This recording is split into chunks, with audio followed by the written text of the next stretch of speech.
Salute, mi amico. Quid august. Mi noam cana peregrinus est. That's howdy, friends. How's it going? My name is Grey Pilgrim.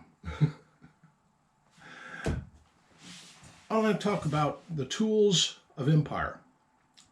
Back in the time when Rome ruled the world,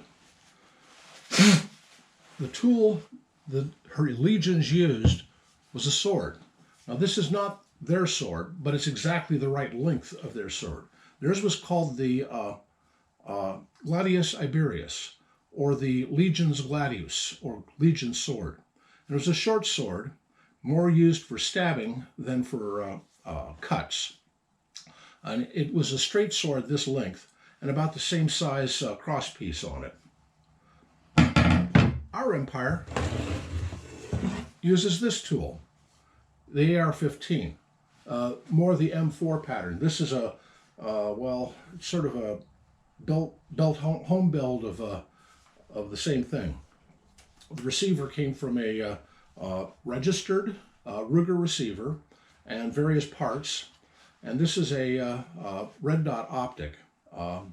It's, matter of fact, the first red dot optic that ever came out, and I gave it back to the company to get it refurbed, and it's now in perfectly working condition. I love this thing. If you like an AR, I'm not a big black rifle fan, but this is a good rifle. It's just it's empty, but it's just this has a standard M16 magazine on it, and it's a good example of type. Along with the instrument of war, you have to have a well-trained legion, and the Romans took men from all countries, all backgrounds, and wielded them into a fighting force. The legion was composed of maniples and centuries, and they created various rankings of them. You can look into it and see how each group of guys would share tents and make meals together. Have the lower ranks go out and forage for fuel and food, and then set up a camp, and then at the end of the day take everything down, pack it up, and walk to the next place, march to the next place, set up another camp, and camp for the night. But as always, you had to put entrenchments around it. You had to, there were whole bunches of chores that had to be done.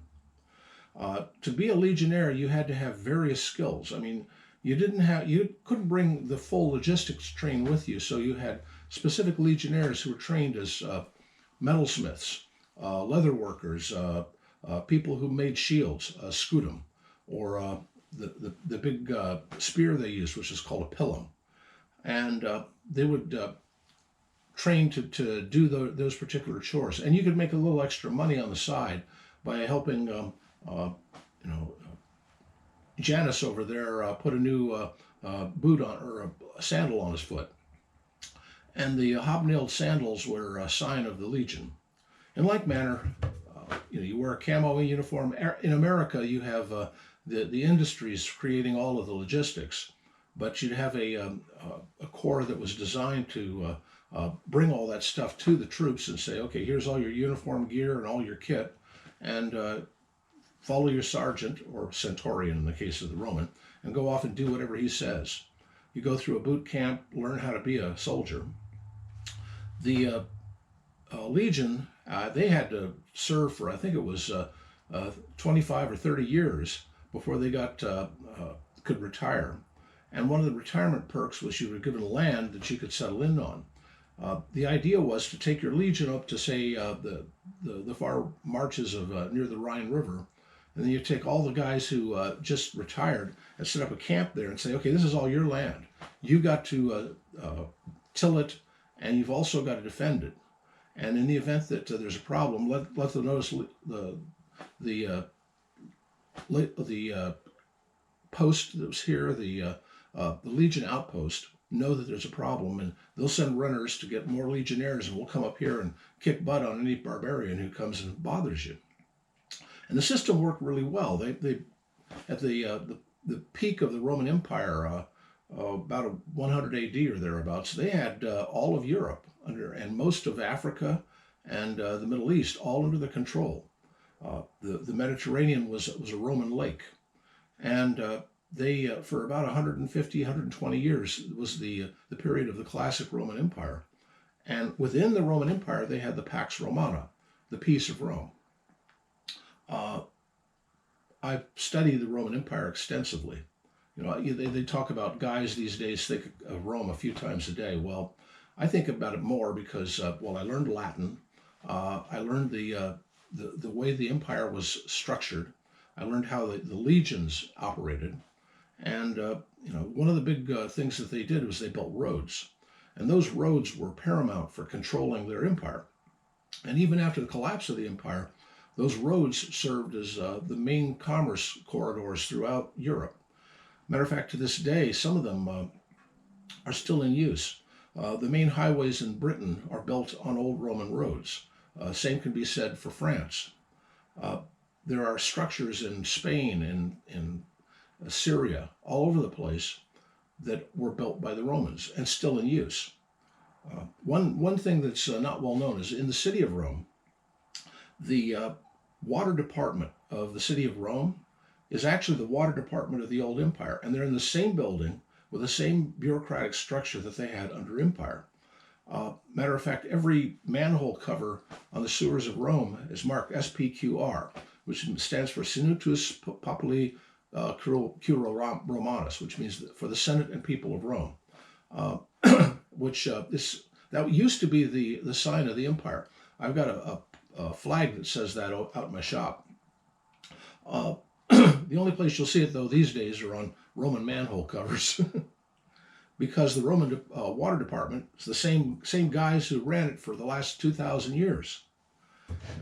When something's broke, is working, you don't try to fix it. If it ain't broke, you don't fix it. Well, as I said, their empire lasted a good 150, 120, maybe 200 years. And then we look at the Roman Empire and we really say it sort of collapsed around, 476 when the Odoacer kicked out the last Western Roman emperor and sent all the regalia back over to the east and said, "Forget it. We're a kingdom now, and we don't need the trappings of a Roman emperor over here."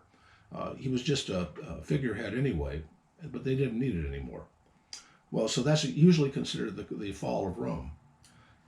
Well, for most folks, it was still business as usual for hundreds of years after that.